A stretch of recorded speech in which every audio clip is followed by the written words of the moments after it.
Good evening, everyone. This is Sumit. I am one of the faculty member from the team CLAT Prep Education Private Limited, and I teach legal aptitude. Today, I will be taking a webinar on the strategies which are required to crack the legal aptitude section of the new pattern CLAT.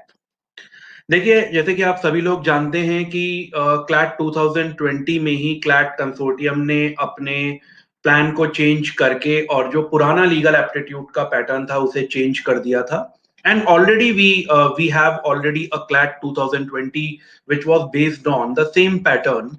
So we have the data to analyze, and definitely the students who have appeared for CLAT 2020, they know the kind of the strategy and the value of this particular section. But those students who will be appearing for CLAT 2021, this session will be extremely important for them.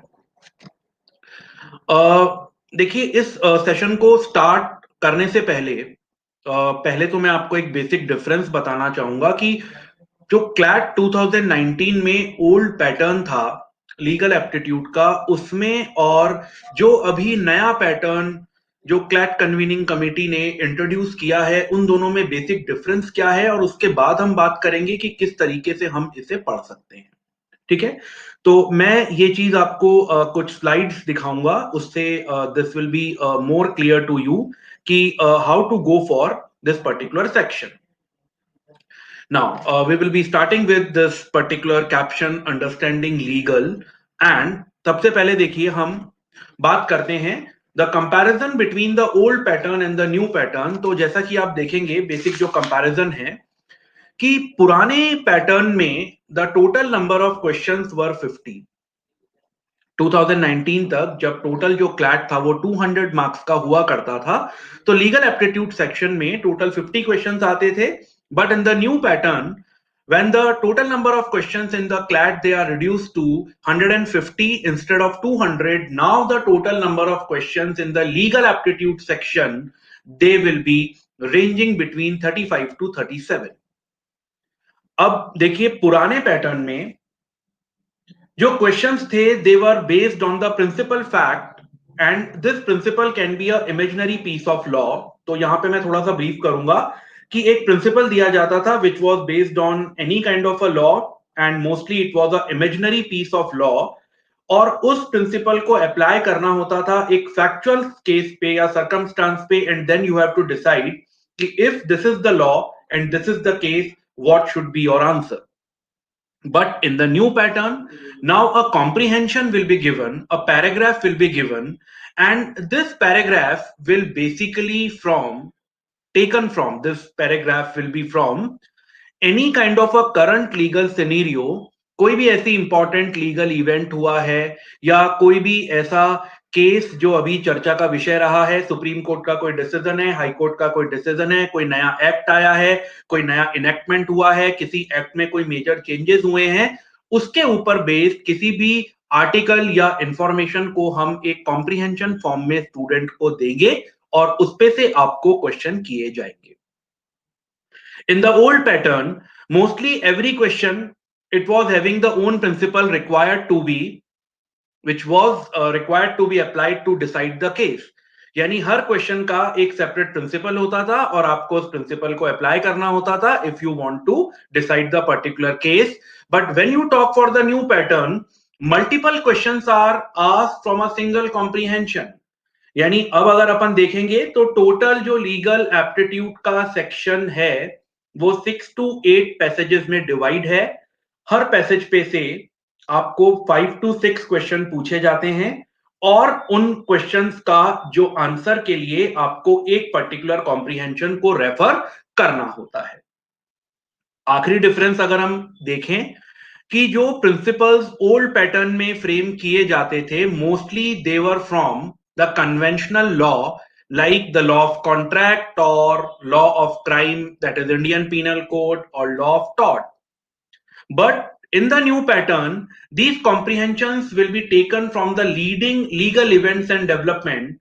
Let's say जैसे आज की हम बात करें तो बहुत बड़ा protest चल रहा है दिल्ली के अंदर अभी, where the farmers from the Punjab and Haryana they are agitating against the new policies, the new law जो एग्रीकल्चरल प्रोड्यूस बिल आया है उसके ऊपर वो प्रोटेस्ट कर रहे हैं और सरकार से उसमें अमेंड करवाने की बात चल रही है।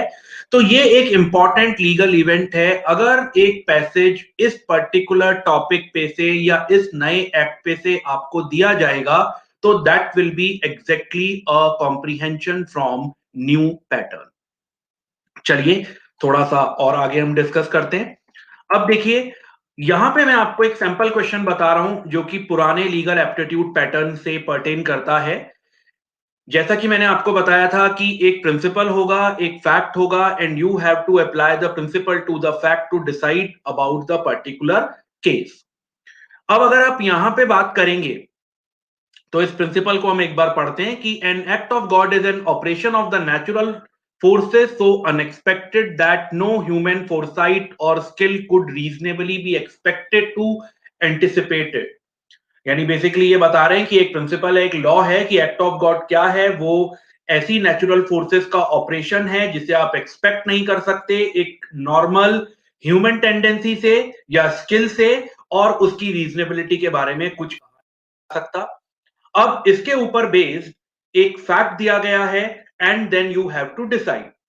ऑब्वियसली बात है, यहां पे स्लाइड आपके सामने है, आप फैक्ट देख सकते हैं, मैं यहां पे ज्यादा टाइम वेस्ट नहीं करूंगा आपका, पर सिर्फ एक मेरा ऑब्जेक्टिव था कि I should acquaint you regarding the old pattern की ओल्ड पैटर्न में किस तरह से क्वेश्चन दिया जाता था कि एक प्रिंसिपल होता था, एक फैक्ट होता था और एक डिसीजन हमें उसमें से ऑप्ट करना होता था जो नीचे ऑप्शंस अवेलेबल होते थे।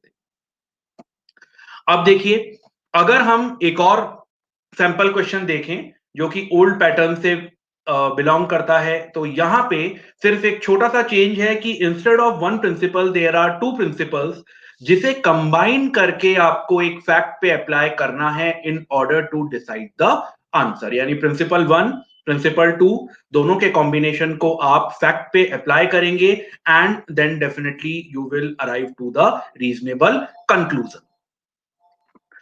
Now I am coming to a extract of a passage of the legal reasoning from CLAT 2020 paper.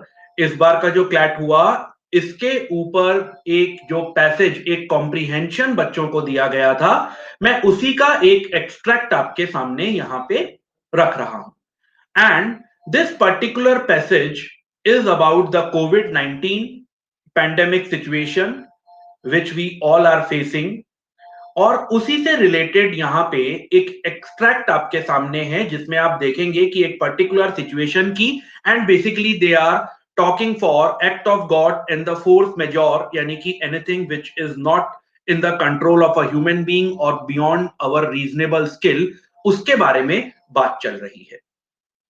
अब देखिए नॉर्मली अभी मैं सबसे इंपॉर्टेंट जो एक क्वेश्चन मेरे से लोग कर रहे हैं because I am teaching legal aptitude, कि यहां पे बच्चों का एक नॉर्मल सा क्वेश्चन होता है कि क्या कन्वेंशनल लॉज को पढ़ना जरूरी है अगर हम नए पैटर्न पे तैयारी करना चाहते हैं तो। यानी उन बच्चों की एक बेसिक क्वेरी होती है कि सर अब तो पैसेजेस आएंगे, कॉम्प्रिहेंशन आएगा, तो इज इट नेसेसरी कि हम लॉ ऑफ कॉन्ट्रैक्ट को पढ़ें, या हम लॉ ऑफ टॉर्ट को पढ़ें, या फिर हम लॉ ऑफ क्राइम यानी कि इंडियन पीनल कोड को या कुछ मिसलीनियस लॉज हम उनके बारे में पढ़ाई करें। अब देखिए यहां पे जो आंसर है वो डिपेंड करता है कि आपकी जो लॉ एंट्रेंस प्रिपरेशन है वो किस तरीके से चल रही है। Let's say that if you are preparing for CLAT as well as for ALET and other law entrance exam, then definitely I will say कि आपको ओल्ड पैटर्न को भी फॉलो करना पड़ेगा, क्योंकि जैसे आप जानते हैं कि NLU दिल्ली है या जो दूसरे लॉ एंट्रेंस एग्जाम है वो अभी भी उसी तरीके से क्वेश्चन पूछ रहे हैं जैसे पहले CLAT पूछा करता था, for example principle, facts and the decision. पर चलिए एक बार मैं उस चीज को हटा देता हूं और मैं बात करता हूं एक ऐसे बच्चे की जो सिर्फ क्लैट 2021 देना चाहता है और उसे पुराने पैटर्न में कोई इंटरेस्ट नहीं है।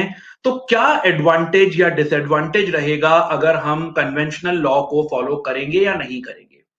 तो चलिए मेरे सामने स्लाइड खुली हुई है, आप भी स्लाइड को देख रहे हैं, तो मैंने यहाँ पे कुछ वर्ड्स को रेड किया है। अब देखिए ये जो वर्ड्स हैं, अगर आपने कन्वेंशनल लॉ कभी पढ़ा है तो इन वर्ड्स की जो नॉलेज है, इन वर्ड्स से जो आपका एक्विंटेंस है, it will be on the better side in comparison to a student जो कि डायरेक्ट आज इस पैसेज को पढ़ने की कोशिश कर रहा है। The word stringent, unprecedented, performance of contract, non-compliance, breach of contract, inclusion, force majeure, material adverse effect, force majeure, act of God, and interpreted.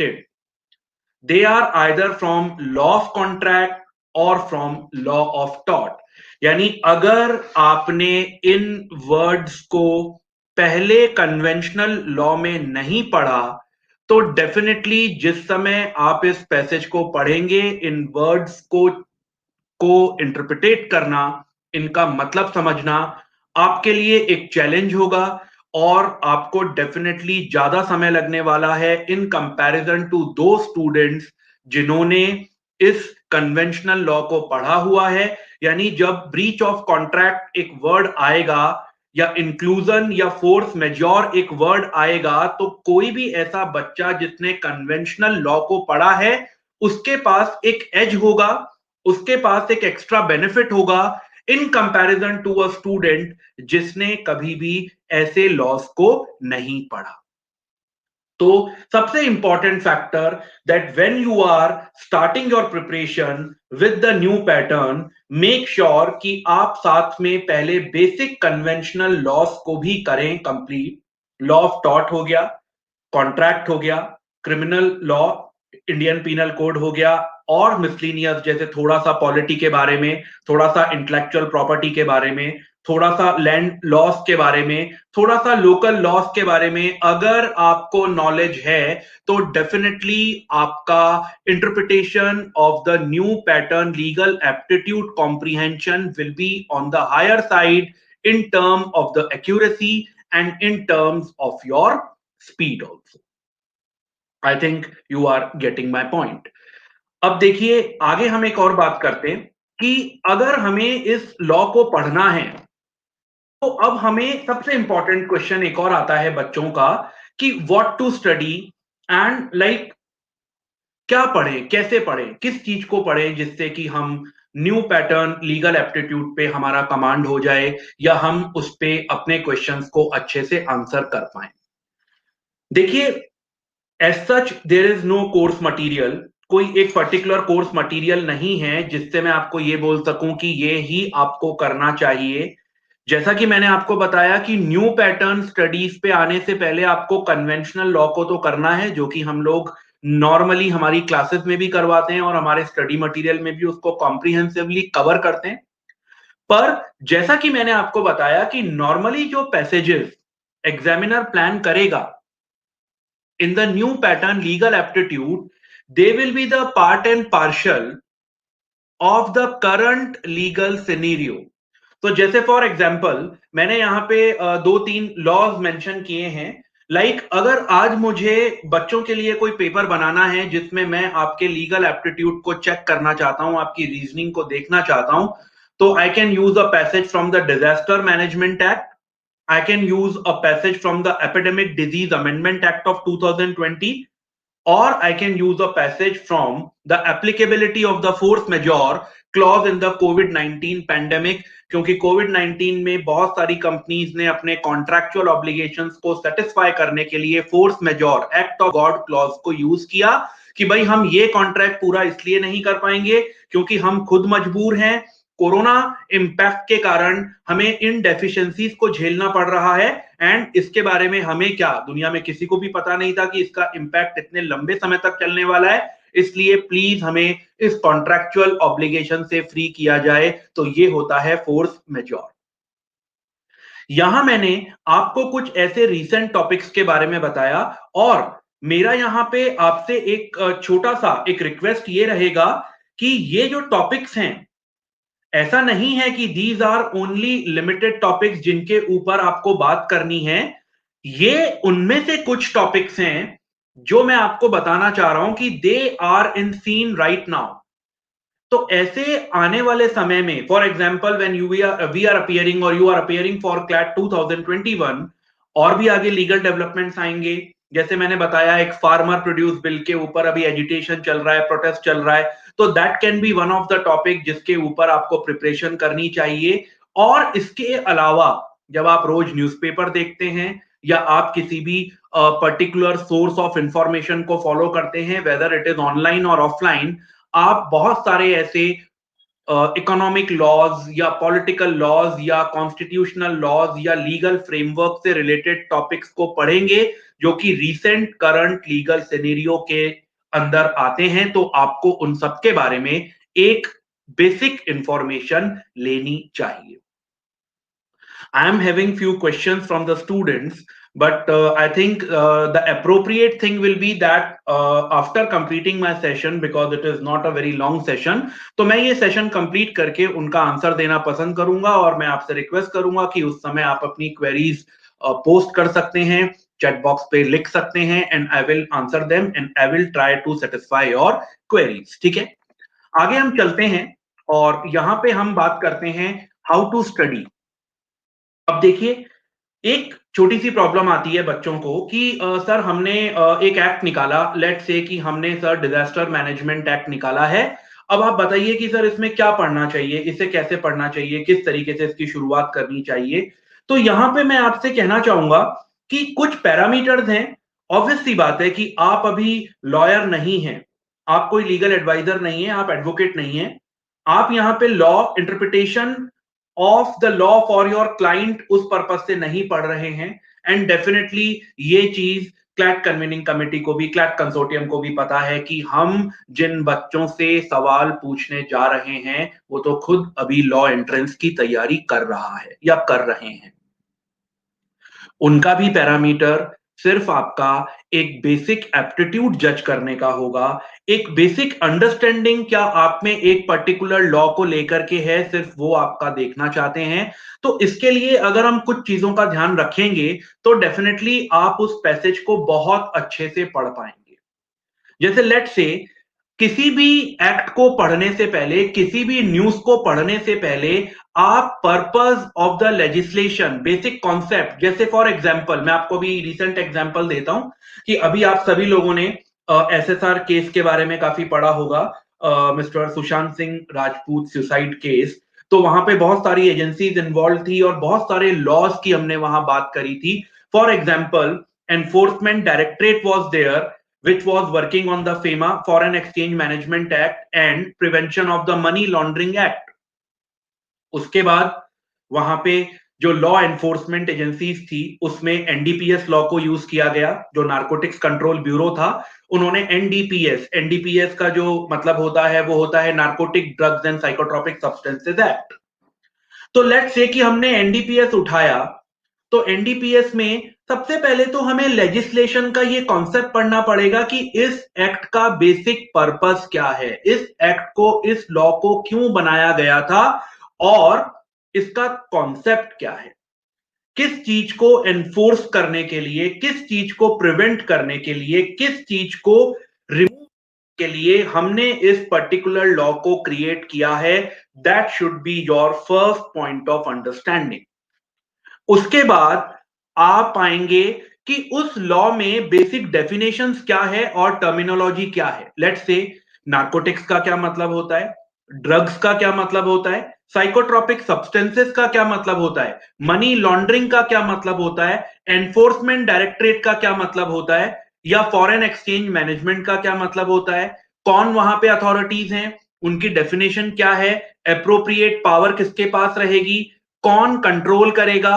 इससे आपको क्लैरिटी आएगी कि जब आप इस लॉ को अप्लाई करेंगे तो उसका स्ट्रक्चर क्या होगा। और सबसे एंड में आपको पढ़ना है कि उस एक्ट के या उस लॉ के ब्रीफ प्रोविजन क्या है।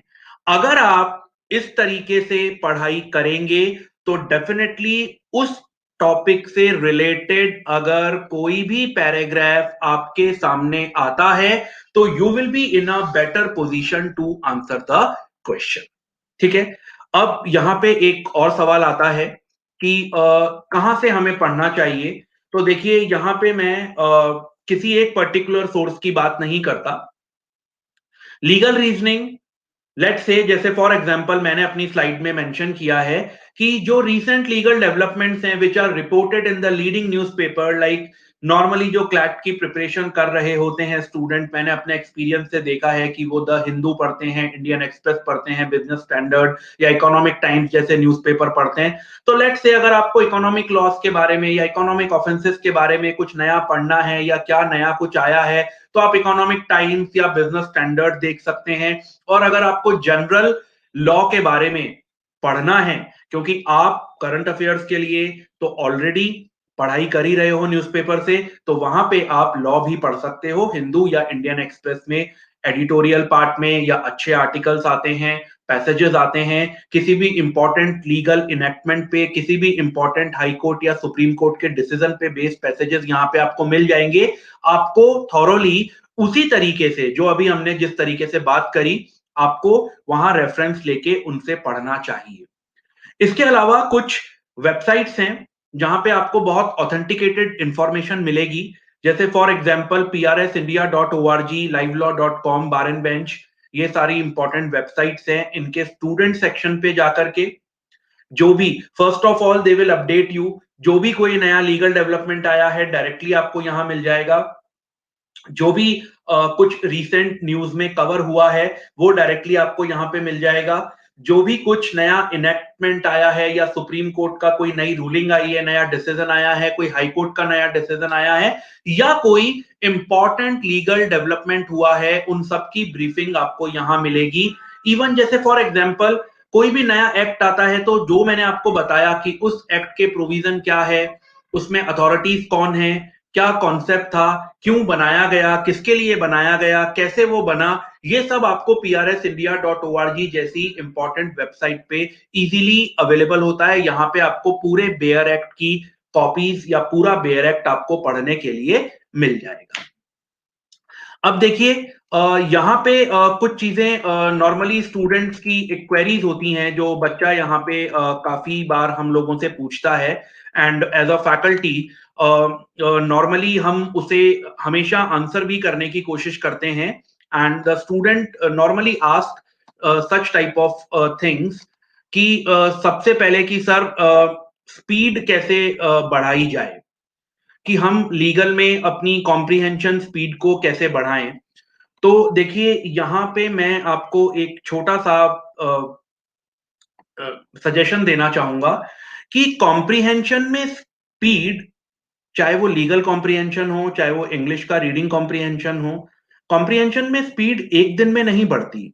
ये कोई रटने जैसी चीज नहीं है कि मैंने आपको 2 पेजेस दे दिए और इसमें कुछ फॉर्मूलाज हैं और आपने उनको रट डाला और अगले दिन आपकी स्पीड जो है वो बढ़ जाएगी। Slowly and gradually, it's a process. अगर आपको लीगल कॉम्प्रिहेंशन की स्पीड बढ़ानी है, तो यहाँ पे जो बात मैंने आपको अभी 10 मिनट पहले बोली थी वो आपको फॉलो करनी पड़ेगी। और 10 मिनट पहले मैंने आपको यही बताया था कि अगर आप कन्वेंशनल लॉ को पढ़ करके आएंगे तो आपकी स्पीड ऑटोमेटिकली बढ़ जाएगी। अगर आपने law of tort, law of crime, contract, constitution of India और कुछ मिसलिनियस बेसिक लॉज को पढ़ा हुआ है, तो जब आप रिलेटेड पैराग्राफ पढ़ोगे तो उनमें कुछ वर्ड्स, फ्रेजेस एंड टर्मिनोलॉजी आपको वहीं से काम आएगी, वही आपको देखने को मिलेगी। जैसे for example, if I am reading a comprehension regarding some crime or criminal offenses or any kind of a judgment related to some criminal offense, then definitely there are few words which are taken from the law of crime. mens rea हो गया या actus reus हो गया या modus operandi हो गया और the intention हो गया, common intention हो गया, common objective हो गया, या उस offense के बारे में काफी सारी चीजें हमने अगर वहां पहले पढ़ी हुई है तो उस पैराग्राफ को जो पढ़ने की हमारी स्पीड है वो ऑटोमेटिकली इंक्रीज हो जाएगी। दूसरी चीज, कंटिन्यूअस रीडिंग। आप लीगल को अगर डेली फॉलो करेंगे तो आपकी जो प्रैक्टिस है रीडिंग बिटवीन द लाइंस वो अपने आप इंक्रीज होगी। और इस कंटिन्यूअस प्रैक्टिस से and by appearing in the maximum number of the mock test, जितने ज्यादा आप मॉक्स देंगे, जितनी ज्यादा आप प्रैक्टिस करेंगे, जितने ज्यादा आप पैराग्राफ से इंटरफेस रखेंगे, उतना आपका जो एक पर्टिकुलर रीडिंग स्पीड को लेकर के एक जो क्वेश्चन है वो डाइल्यूट होता जाएगा, और ऑटोमेटिकली आप ऑब्जर्व करेंगे कि with every increasing mock your reading speed will increase. ठीक है। अब देखिए, शायद मेरे सामने यहाँ पे कुछ क्वेश्चंस आ रहे हैं तो जिनका आंसर मैं देना चाहूंगा, क्योंकि मेरे सेशन में क्वेश्चंस का आंसर करना अपने आप में ही एक सेशन है, क्योंकि जब भी कोई एक रिलेटेड क्वेश्चन आता है और मैं कोई स्ट्रेटेजी आपको उस क्वेश्चन से रिलेटेड बताता हूं, तो ऑटोमेटिकली बाकी के बच्चों के लिए भी वो बहुत हेल्पफुल होता है, या हर उस लिसनर या व्यूअर के लिए हेल्पफुल होता है जो हमसे उस बारे में बात करना चाह रहा है। पहला क्वेश्चन आया है कि should we read the conventional law like crime, contract and tort to command over new pattern legal aptitude? और इस क्वेश्चन का आंसर मैं ऑलरेडी अपने सेशन में बहुत अच्छे से कर चुका हूं। बिल्कुल आपको पढ़ना चाहिए, चाहे आप सिर्फ क्लैट 2020 दे रहे हैं, फिर भी एज अ फैकल्टी मैं आपको रिक्वेस्ट करूंगा, आपको एडवाइस करूंगा, आपको सजेस्ट करूंगा कि आप जरूर से कन्वेंशनल लॉ पढ़ करके आइए, इससे आपको फायदा मिलेगा। अगर आप दो बच्चों को कंपेयर करेंगे, एक बच्चा जो कन्वेंशनल लॉ पढ़ करके आया है, दूसरा बच्चा जो पहली बार उस पैसेज को पढ़ रहा है, तो जो बच्चा ऑलरेडी कन्वेंशनल लॉ पढ़ करके आया है उसका इंटरप्रिटेशन पार्ट, उसका legal understanding and reading between the lines हमेशा बेटर होगा। तो इससे उसकी स्पीड भी बेटर होगी और इससे उसकी एक्यूरेसी भी बेटर होगी। So I think I have answered this question. Another question is there. Are recent Supreme Court and the High Court decision important as a part of the preparation for the legal aptitude? Definitely, बिल्कुल। क्योंकि देखिए, जैसा कि मैंने आपको बताया था कि अभी जो क्लास कंसोर्टियम जो पेपर बना रहा है लीगल एप्टीट्यूड सेक्शन के ऊपर, जो उनकी फिलॉसफी है वो क्या है कि हम ये जानना चाहते हैं कि क्या आप अवेयर हैं कि आपके आसपास लीगल में क्या चल रहा है, लॉ में क्या चल रहा है। तो अगर कोई भी इंपॉर्टेंट सुप्रीम कोर्ट का या हाई कोर्ट का डिसीजन आता है तो definitely that will be a part of the current legal scenario, और अगर आप उसे अच्छे से पढ़ करके, अगर आप उसको कॉन्सेप्चुअली पढ़ करके समझ करके जाएंगे, तो न सिर्फ आपको जनरल नॉलेज सेक्शन में हेल्प मिलेगी, बल्कि आपको लीगल एप्टीट्यूड सेक्शन के अंदर भी 100% हेल्प मिलेगी। तो आपको जरूर से इन्हें पढ़ना चाहिए।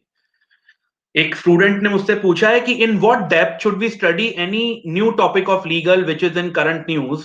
तो देखिए, अगर आपने मेरी स्लाइड्स देखी हो तो मैंने यहां बताया था कि ऑब्वियस सी बात है कि when you are a student we are not expecting कि आपको इस लेवल पे पता होगा कि आप अपने क्लाइंट की हेल्प करने जा रहे हैं या आप कोर्ट में कोई केस आर्ग्यू करने जा रहे हैं। पर हाँ, आपको बेसिक अंडरस्टैंडिंग के लिए कम से कम ये तो पता होना चाहिए कि ये लॉ क्यों बनाया गया, ऑब्जेक्टिव क्या है, कॉन्सेप्ट क्या है, किसके ऊपर ये लॉ अप्लाई होगा, और इसमें अथॉरिटीज कौन होंगी और कौन से प्रोविजंस को हम यूज करेंगे। तो अगर आपने इस बेसिक इंफ्रास्ट्रक्चर को, अगर इस बेसिक पैरामीटर को फॉलो किया, तो ये बहुत होगा आपके लिए। बहुत ज्यादा डीप लॉ में जाके एक एक सेक्शन, सब सेक्शन, क्लॉज या सब क्लॉज पे आपको वर्कआउट नहीं करना है, पर आपको कम से कम जो चीजें इंपॉर्टेंट है, जिसके ऊपर एक पैसेज में अंडरस्टैंडिंग की बात होती है, उनके बारे में तो आपको पता होना ही चाहिए। Another question is how many questions should we attempt in a legal aptitude section? Now देखिए, इसका कोई फिक्स जवाब नहीं है, ये आपकी स्पीड और एक्यूरेसी पे डिपेंड करेगा। मेरा ऐसा मानना है कि लीगल में कम से कम आपको, अगर मैं ऐसा मान के चलता हूं कि 36 मार्क्स का लीगल एप्टीट्यूड का पेपर आता है, तो एक स्टूडेंट को एटलीस्ट 30 टू 32 क्वेश्चंस का फाइनल टारगेट रखना चाहिए। ऑब्वियसली बात है, ये टारगेट आज आप अचीव नहीं कर सकते। हो सकता है कि राइट नाउ आप 25 क्वेश्चन अटेम्प्ट कर रहे हैं या 26 क्वेश्चन अटेम्प्ट कर पा रहे हैं, बट स्लोली एंड ग्रेजुअली, मैं बिल्कुल कभी भी ये नहीं कहूंगा कि आप 100% लीगल को अटेम्प्ट कीजिए। अगर कोई स्टूडेंट ऐसा करता है तो एक्सेप्शनली वो बहुत बढ़िया कर रहा है, पर मैं यहाँ पे एक एवरेज बात कर रहा हूं कि अगर आप 30 से 32 क्वेश्चन भी अटेम्प्ट करते हैं with an accuracy of 85%, then also your score will be 25 to 26, 27, 28, which can be treated as a very good score in legal aptitude. Now, the another question is what should be the reasonable time which one should invest in the legal aptitude section in CLAT? Now again, this is a very important question because as a faculty ये बाकी बहुत एक आम questions में शामिल होता है कि सर हमें लीगल एप्टीट्यूड सेक्शन में कितना समय देना चाहिए। देखिए यहां मैं आपको सिंपल सी रिक्वेस्ट करूंगा कि हर इंसान का एक फोटे होता है, एक स्ट्रेंथ होती है। तो अगर हम बात करते हैं कि अगर हम लीगल पे रिलाय कर रहे हैं, जो कि आपको करना चाहिए क्योंकि यहाँ पे स्कोरिंग करना बहुत आसान होता है and it is very interesting part. तो अगर हम यहाँ पे बात करें तो मेरे हिसाब से somewhere close to 28 to 33 minutes, but averagely हम आधा घंटे की बात करते हैं। आधा घंटे का समय तो मिनिमम आपको लीगल एप्टीट्यूड सेक्शन में देना चाहिए। फिर ये रिड्यूस किया जा सकता है 2-3 मिनट से, या ये 2-3 मिनट ऊपर भी हो सकता है, पर इससे ज्यादा डेविएशन नहीं करना है, इससे ज्यादा वेरिएशन आपको नहीं करना है। जितना भी आप कंप्लीट कर पाते हैं 32-33 मिनट्स में एट द मैक्स, उसके बाद आपको सेक्शन शिफ्ट कर लेना चाहिए। इससे ज्यादा टाइम आपको इन्वेस्ट नहीं करना चाहिए।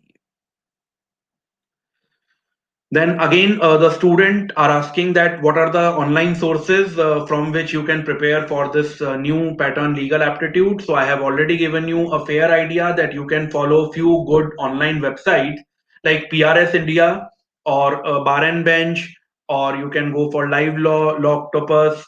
बहुत सारी ऐसी इंपॉर्टेंट वेबसाइट्स हैं। इसके अलावा फिजिकल सोर्सेज की हम बात करें तो द हिंदू या इंडियन एक्सप्रेस जैसे बढ़िया न्यूज़पेपर अगर आप पढ़ते रहेंगे, पर हाँ, जो भी आप कर रहे हो ये कंटिन्यूएशन में होना चाहिए। इसको आपको रेगुलरली फॉलो करना है। ऐसा नहीं कि आपने महीने में 2 बार न्यूज़पेपर उठा करके और लीगल न्यूज ढूंढने की कोशिश की, क्योंकि ऐसा हो सकता है कि लगातार 4 दिन तक कोई बहुत इंपॉर्टेंट लीगल डेवलपमेंट ही नहीं हुआ तो उससे रिलेटेड न्यूज आपको नहीं मिलेगी। But at the same time अगर आप न्यूज़पेपर पढ़ रहे हो तो कहीं ना कहीं आप कॉम्प्रीहेंशन से तो एक्वेंटेड हो रहे हो। आपकी कॉम्प्रीहेंशन की स्पीड, आपका इंटरफेस ऑटोमेटिकली बहुत इंप्रूव होगा, और ये इंटर्न आपको लीगल एप्टीट्यूड सेक्शन में हेल्प करेगा ही करेगा। Another question is how frequently should we read legal while preparing for CLAT? See, as a faculty, I say that legal and GK, these are the two important aspects, क्योंकि अगर आप देखेंगे तो 150 में से ये almost 70 to 75 मार्क्स तक का पेपर कवर करते हैं, which is almost 50% of the total curriculum। तो मैं आपको ये कहना चाहूंगा कि जीके और लीगल एप्टीट्यूड आपको डेली बेसिस पे पढ़ना चाहिए, क्योंकि यहाँ पे जो अपडेशंस आ रही हैं, जो लीगल न्यूज आ रही है, वो डेली अगर आप उससे अपडेट नहीं होंगे, आप उसकी प्रैक्टिस नहीं करेंगे, तो एक साथ उनको कंपाइल्ड वे में करना will be bit difficult also and bit boring also. तो अगर आप इसको एक्सप्लोर करना चाहते हैं, अगर आप रिसर्च करना चाहते हैं, जिस तरीके से मैंने आपको बताया है उस पैटर्न में अगर आप इसको स्टडी करना चाहते हैं, तो डेफिनेटली आपको उसे रेगुलर बेसिस पे फॉलो करना चाहिए।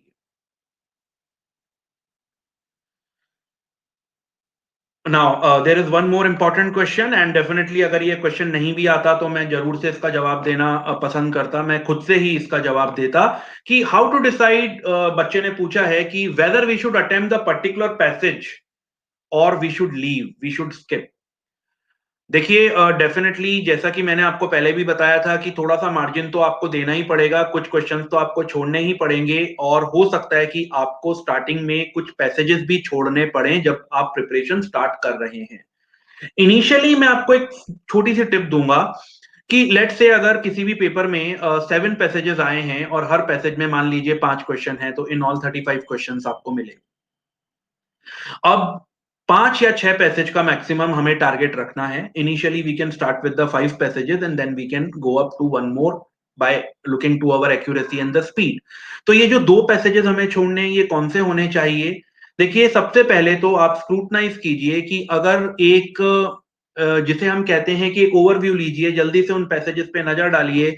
अगर आपको कोई भी ऐसा पैसेज दिखता है जिसके बारे में आपने कभी देखा नहीं, सुना नहीं, समझा नहीं, पहले कभी उस लॉ के बारे में कोई एक वर्ड भी नहीं पढ़ा, वो आपके लिए बिल्कुल स्ट्रेंजर है, बिल्कुल नया है, तो यहाँ पे मैं आपको सजेस्ट करूंगा कि आपको उस पैसेज को नहीं करना चाहिए जब तक कि आप बाकी के पैसेजेस कंप्लीट नहीं कर लें। लेट्स से कि कोविड पे पैसेज आ गया, कोई बच्चा ये नहीं कह सकता कि इस बारे में मुझे पता नहीं है। एपिडेमिक पे पैसेज आ गया, कोई बच्चा ये नहीं कह सकता कि इसके बारे में मुझे पता नहीं है। या डिजास्टर मैनेजमेंट पे आ गया, या एग्रीकल्चरल बिल के बारे में कोई पैसेज आ गया, या अयोध्या इशू पे कोई पैसेज आ गया, या कोई भी सिटीजनशिप को लेकर के कोई ऐसा इशू आ गया, ट्रिपल तलाक को लेकर के मान लीजिए पैसेज आ गया। तो ये जनरल वो टॉपिक हैं जिनके बारे में हर इंसान की as a citizen of India इतनी नॉलेज तो है ही कि आपने इसके बारे में कुछ देखा सुना या समझा होगा। तो आपको इनके बारे में अटेम्प्ट जरूर करना चाहिए। But let's say if you have a passage specifically based on artificial intelligence in the law, if you have a passage on the marine law, if you have a passage on any other segment of law जिसके बारे में आपने बहुत ज्यादा कभी पढ़ा नहीं, या हो सकता है बिल्कुल भी नहीं पढ़ा, तो इनिशियल बेसिस पे आपको ऐसे अननोन पैसेजेस को नहीं करना चाहिए। ये बहुत सिंपल है कि पहले उन लोगों से मुलाकात करो जिनसे आपकी पहले से कुछ जानकारी हो। देखिए यहां पे एक मैं आपको इनफॉर्मल एग्जांपल देना चाहूंगा कि आप किसी पार्टी में जाते हैं या आप किसी भी मैरिज सेरेमनी में जाते हैं, वहां पे बहुत सारे लोग होते हैं, उनमें से कुछ लोगों को आप जानते हैं और कुछ लोग आपके लिए बिल्कुल नए होते हैं। आपका ऑब्जेक्टिव पहले ही जाते ही किन लोगों से मिलने का होता है, जिनको आप पहले से कभी जानते हैं या मिल चुके हैं। आप वहां पे मौजूद हर इंसान से हाथ नहीं मिलाते। जो लोग आपके लिए बिल्कुल अननोन हैं, जिनको आपने कभी देखा नहीं है, जिनसे आपके बारे में कोई परिचय नहीं है, आप उनको नहीं मिलेंगे। तो यानी जो आपसे कंफर्टेबल है, जिनसे आप कंफर्टेबल हैं, जिन लोगों को आप पहले देख चुके हैं, उनके बारे में कुछ सुन चुके हैं, समझ चुके हैं, आप उनसे मिलना चाहेंगे। तो सेम चीज आपको यहां करनी चाहिए। जिस पैराग्राफ के बारे में, जिस पैसेज के बारे में आप पहले से कुछ पढ़ चुके हैं, जिसकी नॉलेज आपको है, केवल पहले उनके साथ डील करिए, उन पैसेजेस को पढ़िए। अगर ये सब हो जाता है और आपके पास समय बचता है, तो आपको अननोन फैक्टर पे जाना चाहिए, अदरवाइज आपको उनको स्किप कर देना चाहिए। Now the very general question that how to increase the speed and the accuracy, तो ये मैं आपको बता चुका हूं कि स्पीड का कोई सिंगल फॉर्मूला नहीं है। जितना ज्यादा आप प्रैक्टिस करेंगे, जितना ज्यादा आप अपनी रीडिंग हैबिट्स को कल्टीवेट करेंगे, और हाँ, जब आप रीडिंग कर रहे हैं तो आपको वर्सेटाइल रीडर होना पड़ेगा। आपको केवल ये नहीं कि मुझे स्पोर्ट्स अच्छा लगता है तो सारी न्यूज में स्पोर्ट्स लॉ की या स्पोर्ट्स के बारे में पढूं। I should read about economics also, about the capital market also, about anything which is going as a money laundering also, any hawala transaction or any kind of a law related to the criminal offense or any kind of a constitutional development.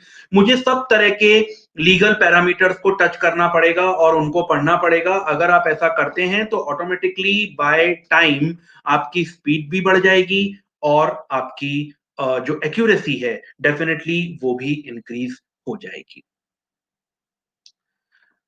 There is a question कि legal words and Maxim's important होते हैं क्या? अब देखिए इस question का जवाब वापस से डिपेंड करता है कि आप किसकी तैयारी कर रहे हैं। अगर आप एलेट या दूसरे लॉ एंट्रेंस एग्जाम की भी प्रिपरेशन कर रहे हैं क्लैट के साथ, तो डेफिनेटली मैं बोलूंगा कि इंपॉर्टेंट लीगल मैक्सिम, फ्रेजेस और लीगल वर्ड्स के बारे में आपको जानकारी होनी चाहिए। अगर आप सिर्फ क्लैट की तैयारी कर रहे हैं तो इनकी लिमिटेड जानकारी से भी आपका काम चल जाएगा। मैं बिल्कुल ये नहीं कहूंगा कि आप छोड़ दीजिए, बिल्कुल इग्नोरेंट हो जाइए। कोई भी एक लीगल मैक्सिम आती है या लीगल वर्ड आता है, let's say there is a word caveat emptor, तो आपको पता होना चाहिए केवियट एम्प्टर का क्या मतलब होता है। Let the buyer be aware, why not. हम एक कंज्यूमर लॉ को जब पढ़ते हैं तो केवियट एम्प्टर जैसे लॉ से ही हम कुछ सीखते हैं और हमें पढ़ाया भी जाता है। तो अगर आपने क्लैट की तैयारी के बारे में ये सवाल किया है तो मैं कहूंगा कि कुछ हद तक लीगल मैक्सिम्स और वर्ड्स इंपॉर्टेंट होते हैं। और ये कौन से होते हैं, इसके लिए आपको डेफिनेटली किसी ऐसे इंसान से राय लेनी चाहिए जिसको इस पर्टिकुलर फैक्ट के बारे में, इस पर्टिकुलर डेवलपमेंट के बारे में पता हो। So I think I have answered most of the questions.